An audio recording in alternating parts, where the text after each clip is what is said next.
Hi guys, welcome back to Jury's Kitchen. I hope everyone is doing amazing. In today's recipe, I'm going to share with you another Ghana beef stew recipe. This is a new one, so I really hope you're going to watch it. As usual, please watch until the end of the video, and I'll see you next time for another delicious recipe. So let's get started. For this recipe, I'm going to use beef chin and beef heel. Please feel free to use any other part of the meat you like. So I'm also going to blend onion, ginger, garlic, chilies, basil. I have got rosemary, aniseed, peppercorns, one anise, and some sankofa beef and chicken seasoning. So it's all in my blender, and I also added a cup of water. And once blended, I'm going to pour it over the meat. The meat has been washed as well. So now I'm going to add some salt. Then I am going to stir. Then I am going to cover and leave it to simmer for about 25 to 30 minutes on a medium heat. And as you can see, I've got a lot of meat here because I was really making a big pot. So guys, this is after about 15 minutes.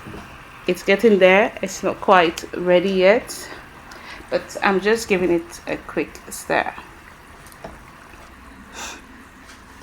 So guys, I'm back again, and now the meat is fully cooked. So I'm going to separate the meat from the meat broth or meat stock, okay, because we are going to use it later on in the recipe. Guys, the meat broth is very important when you are making a Ghanaian beef stew, so make sure you do not throw it away.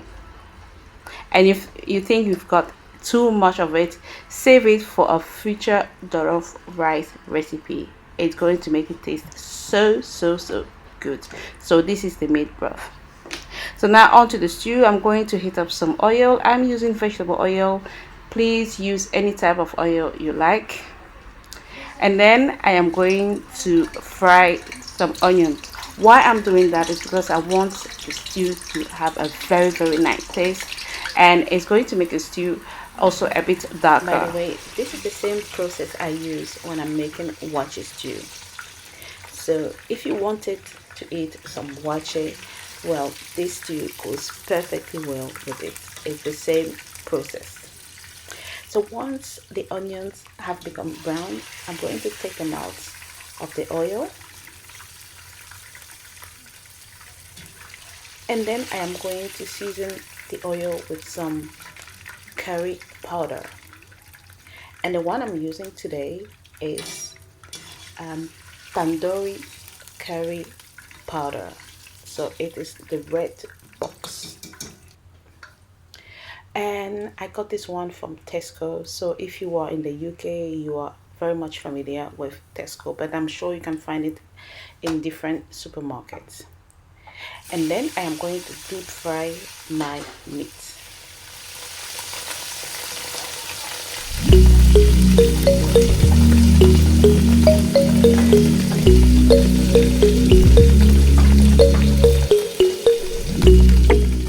And I'll be frying it for about 10 to 12, 15 minutes, or until I'm very satisfied with how the fried meat looks.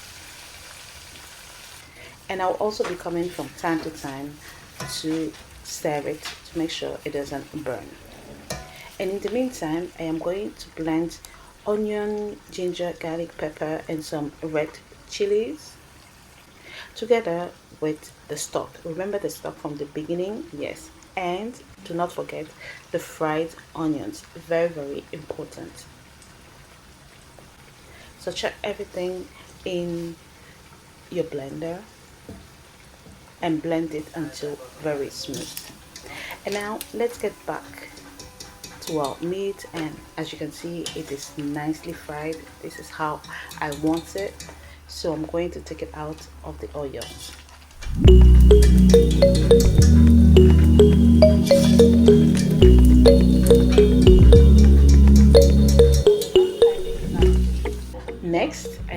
to fry my sliced onions until translucent. So I'll be frying it for about 4 to 5 minutes on a medium heat.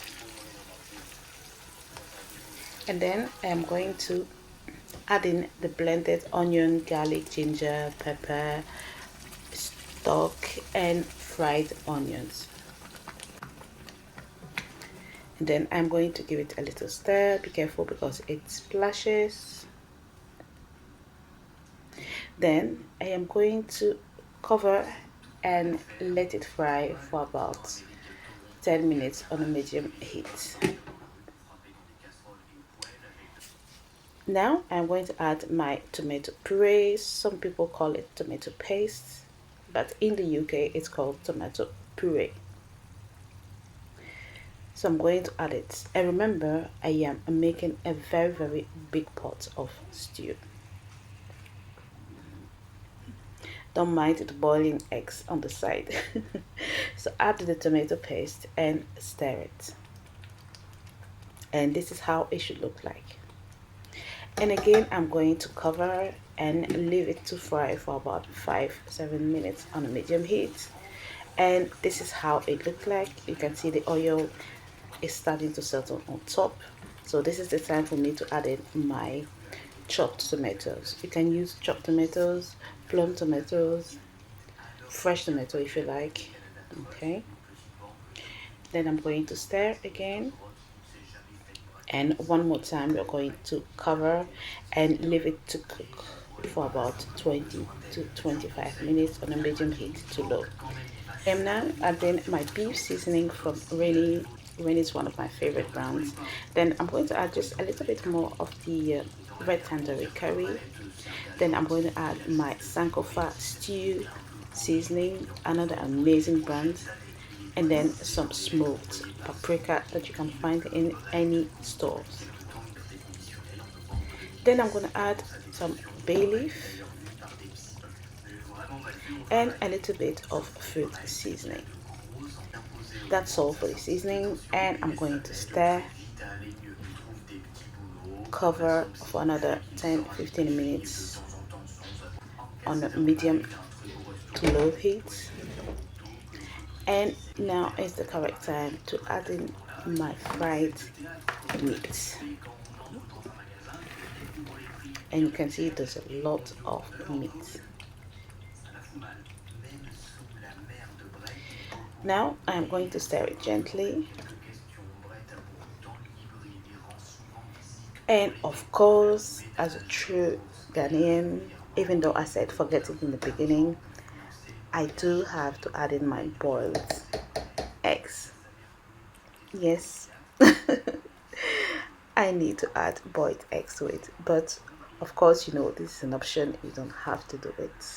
Yeah, you don't have to. Okay, and now I'm going to stir it gently again, and basically my stews will be ready in about just 5 minutes, guys. So guys, my Ghanaian beef stew is ready. Look at this beauty. I am going to dish some on a plate so you can see how amazing this stew is. Here we are. So look at this. And as I said, this stew works with wache, with spaghetti, with yam, plantain, rice, with everything you like, because it has such an amazing taste. So I really urge you to try it out. You are not going to be disappointed. So my dear friends, thank you so much for watching my video.